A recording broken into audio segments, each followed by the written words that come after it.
네, 안녕하세요. 이원복입니다. 오늘 어떤 얘기 해주실 건가요? 네, 보통 적의 적은 동지라고도 얘기하죠. 그리고 이 역사에 보면은 많은 이제 어떤 식민지 그 시대에 독립운동가가 많이 있습니다. 우리나라도 독립운동 많이 했잖아요. 그러니까 국내에서 이렇게 이제 정치적으로 독립운동 하시는 분들도 계시고, 만주나 그런 데서 이제 무장 독립투쟁한 뭐 김좌진 장군이나 뭐 등등 많은 우리나라의 무장 영웅들이 많이 있는데, 우리가 일반적으로 인도를 얘기할 때는 흔히 우리가 알고 있는 이름이 간디하고 네루입니다.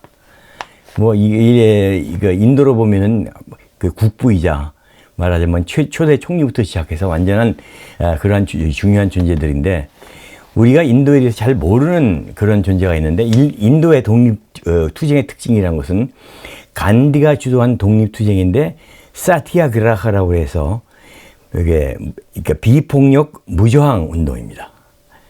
비폭력 불복종 운동. 그러니까 폭력은 쓰지 말고 시키는 걸 말 안 듣는 거예요. 근데 인도가 이렇게 비폭력으로 일관했기 때문에 독립운동을, 우리나라에서는 대부분 인도의 독립운동은 그냥 간디가 이끄는 그런 정치적 수행으로 끝나지 않았나 싶은데, 우리나라에서 독립군처럼 진짜 무장투쟁을 한 인물이 있습니다. 전혀 알려지지 않았죠, 우리에겐. 근데 인도에서는 알게 모르게 하나의 국민적 영웅으로 추앙되고 있는 사람인데, 수바스 찬드라 보스라는 사람입니다. 수바스 찬드라 보스라는 사람은 인도 정치에서 식민지 시대 때 상당히 중요한 역할을 한 것이, 이 사람이 이제 이 독립운동을 쭉 이끈 것이 인디안 내셔널 콩그레스라고 해서 국민회의라는 것이 말하면 정당인데, 이 INC라고 하는 인도 국민회의가 독립운동을 주도했거든요. 거기서 이제 간디가 되게 중심에 있고, 그 INC, 인도의 이 정당에 거기에 당수까지 했던 사람이에요. 그러니까 상당히 이제 중량감 있는 그런 사람이고, 그리고 이 사람이 간디가 귀국했을 때 라디오 방송에서 그분은 우리의 바푸다 라는 말을 해서 유명해졌는데, 바푸란 말이 어버이란 뜻이에요. 국부란 뜻이죠. 그래서 바푸 간디 하시기에서 국부 간디란 그 말을 처음으로 해준 사람이 이 사람이에요. 근데 이 사람은 간디하고 노선이 달랐어요. 간디의 경우는 우리는 절대 폭력을 쓰지 말고 비폭력 그리고 불복종 운동으로 우리가 평화롭게 독립을 이끌어내야 된다. 그렇지만은 이 수바스 찬드라 보스 이 사람은 그게 무슨 소리냐. 그러다가는 하세월에 우리가 독립을 쟁취하고 언제 세계 제일 강대국인 영국의 손아귀에서 벗어나서 독립을 얻을 수가 있느냐. 그건 아니다. 우리도 안에서도 독립운동도 중요하지만은 이 무장투쟁도 중요하다 해가지고 무장투쟁을 강력하게 주장한 그런 정치인이거든요. 그러나 보십시오. 세계에서 제일 강력한 영국의 식민지였어요. 그래도 엄격한 어떤 컨트롤 아래 놓여 있는 영국에서 무장투쟁을 한다는 것이 잘 쉬운 얘기가 아니잖아요. 더군다나 국민들 의식 속에선 비폭력주의가 만연해 있는 상황에서 총을 들고 폭력적으로 영국과 싸우자, 세계 최강의 영국과 싸우자는 것이 먹혀들 리가 없잖아요. 그래서 이 사람이 생각한 것이 뭐냐면, 그렇다면은 우리가 안에서 무장투쟁이 어렵다면 밖에서라도 해야 된다. 그렇다면 이 인도와 적으로 삼은 게 누구냐? 식민 지배자인 영국이겠죠. 근데 2차 대전이 터졌습니다. 그러면 2차 대전이 터지니까 영국이 인도를 지배했는데, 영국이 전쟁했던 대상이 아시아에서는 일본이요, 유럽에서는 독일이라는 얘기죠. 그러니까 수바스 찬드라 보스는 그렇다면 영국의 적인 히틀러와 손을 잡으면 되겠다. 그래서 나치 독일과 손을 잡기 위해서, 우리가 지금 들으면 왜 나치하고 손을 잡아 그랬지만, 그때 영국의 적이 나치였으니까 적의 적은 우리의 동기가 될 수 있다 해서 그런 생각으로 독일을 갑니다. 근데 그 당시에 무장 독립을 하겠다고 이 독일을 가는데 비행기 타고 갈 수가 없잖아요.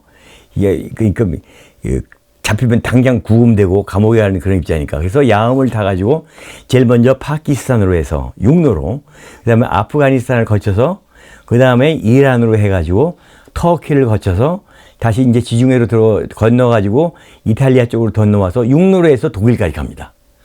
독일까지 가가지고 히틀러하고 악수를 하고, 그래서 무슨 무장 활동을 했냐면 2차 대전 중이니까 영국군하고 싸우다가 영국군 포로가 잡혔을 거 아니에요. 영국군 포로 가운데는 인도 사람들이 많아요, 또. 인도가 영국의 식민지였으니까 영국의 등 떠밀려가지고 이 2차 대전에 유럽 전쟁에 참여한 인도군이 많은데 그 인도군 가운데 독일의 포로로 잡힌 그 인도군을 모아가지고 히틀러의 승인 아래 인도 여단을 만들어서 이제 독일 편을 들어가지고 영국군, 연합군과 싸웁니다. 근데 1943년에 1월 달에 이 스탈린그라드 전투에서 독일이 집니다. 스탈린그라드 전투가 1942년 겨울에서 1943년 초에 벌어진 2차 대전에서 가장 큰 전투 중에 하나인데 이 전투가 대세를 바꿔놓았어요. 지금까지 강력한 공세로 나가던 독일군이 이제 수세, 그 다음에 후퇴하는 그런 역전이 된단 말이죠. 그러니까 이 기회를 보고 있던 수바스 찬드라 보스에게는 이제 히틀러는 찬스가 없다고 본 거죠. 이제 이게 소련군한테 밀려가지고 후퇴를 거듭하는 독일군한테 우리가 독립을 기대할 수는 없다. 그렇다면 뭐냐? 아직도 아시아에서 승승장구하고 있는 영국하고 손을 잡는 것이다. 자, 그러면 어떻게 영국을 갈 것이냐? 이게 모든 것이 비공식적으로 이루어져야 되잖아요. 그래서 공식적인 것을 드러내지 않기 위해서 히틀러의 허락을 받고 독일 나치 군대가 잠수함을 내줍니다. 몰래 가기 위해서. 그래서 이 잠수함을 타고 어디로 가냐면은 대서양을 뺑 돌아가지고 희망봉을 돌아가지고 아프리카 대륙을 완전히 돌아가지고 아프리카 동안에 있는 마다가스카르라는 섬이 있죠. 거기까지 옵니다. 거기에 도착한 이후에 연락을 받은 일본군에서 잠수함을 내줘가지고 일본군 잠수함을 타고 이게 인도네시아로 가는 거죠. 거기다가 이제 임시 그 정부를 세우고 그 다음에 이제 이 사람이 그 수바스 찬드라 보스가 일본 군국주의의 도움을 받기 위해서 동경을 갑니다. 동경을 가서 도조 히데키 그 사람들하고 악수하고 그 대동아 공영권 그 모임에 참석해서 인도 대표로 연설도 하고 그래서 거기다가 이제 거기서 공식적으로 거기도 인도 포로가 많았어요. 영국군하고 인도군하고 싸웠잖아요. 영국군하고 인도군하고 싸우는 것보다도 영국군하고 일본군하고 싸웠잖아요. 그러면 영국이 자기네 식민지인 인도 사람들을 자기네 군대로 내버렸을 거 아니에요. 그러니까 그 동남아 전체에 나와 있던 영국군의 일원으로서 인도군이 많이 포로로 잡혔다는 얘기죠. 그 포로를 가지고 인도 국민군이라는 정식 군대를 만듭니다. 그 말하자면 우리 인도 치면 인도 독립군이 된 거죠. 그래서 이 사람들이 이제 쭉 들어가 가지고 인도 독립군을 끌고 가 가지고 어떻게 해서 싸우냐면은 인도하고 미얀마하고 국경에 인도 쪽으로 임팔이라는 곳이 있어요. 그러니까 굉장히 이제 험난한 지대인데 여기가 굉장히 군사적으로 중요한 지대거든요. 왜냐하면 여기서 중국 장개석 정부 그리고 동쪽 모든 곳에 군사 보급로 기지 이런 것이 된 거기 때문에 일본군으로서는 이걸 끊어버려야 되기 때문에 임팔이라는 곳을 집중적으로 전투를 공격을 합니다. 그러니까 이 상상을 보세요. 그러니까 찬드라 보스는 항복한 인도군으로 인도 국민군을 만들어서 영국군을 공격을 하는데 그 영국군에게는 인도에 있는 영국군이죠. 영국군에는 당연히 인도군도 있죠. 인도 사람도 있죠. 그러니까 인도인들끼리 전쟁을 또 하게 되는 거죠. 그러면 어쩔 수 없는 그 하나의 그 역사적인 비극인데 예컨대 독립군하고 싸울 때 그 적이 일본군 아니에요? 근데 일본군 안에도 징집되어 온 조선 사람이 있을 거 아니에요. 그러니까 조선 사람이 총을 겨루는 그런 경우가 여기서 벌어졌다는 얘기죠. 근데 어쨌든 이 전투에서 일본군이 아주 치욕적인 패배를 당합니다. 그러니까 찬드라 보스는 당연히 패전을 한 거죠. 자, 그런 와중에서 이제 2차 대전이 끝나요. 2차 대전이 끝나니까 이 찬드라 보스는 당연히 영국 정부를 볼 때는 이건 완전한 매국노라네요. 영국으로 볼 때는. 인도인을 식민 지배 당하던 인도인으로 볼 때는 위대한 독립군 장군이고 위대한 영웅인데 그래서 이 골석 재판에서 영국 총독부에서 사형 선고를 내립니다. 사형 선고를 내리는데 인도 국민에게는 영웅이고 그런 와중에 해방이 됐어요. 근데 이 찬드라 보스가 귀국을 해야 되는데 영국군이 아직 완전히 물러가지 않은 상황에서 들어올 수는 없고 그래서 다시 일본하고 손을 잡기 위해서 아직 그때까지 항복을 안 했으니까. 그래서 일본으로 가다가 대만 근처에서 의문의 비행기 사고로 죽어요. 그래서 그 사람 생애는 끝나는데, 이제 그 사람 죽은 다음에 이 사람에 대한 평가입니다. 이 사람이 사형 선고를 받았지만 나중에 영국이 물러난 다음에 해방이 됐죠, 영국이 1947년에. 그다음부터 이 사람에 대한 사형 선고는 유야무야가 됐죠, 당연히.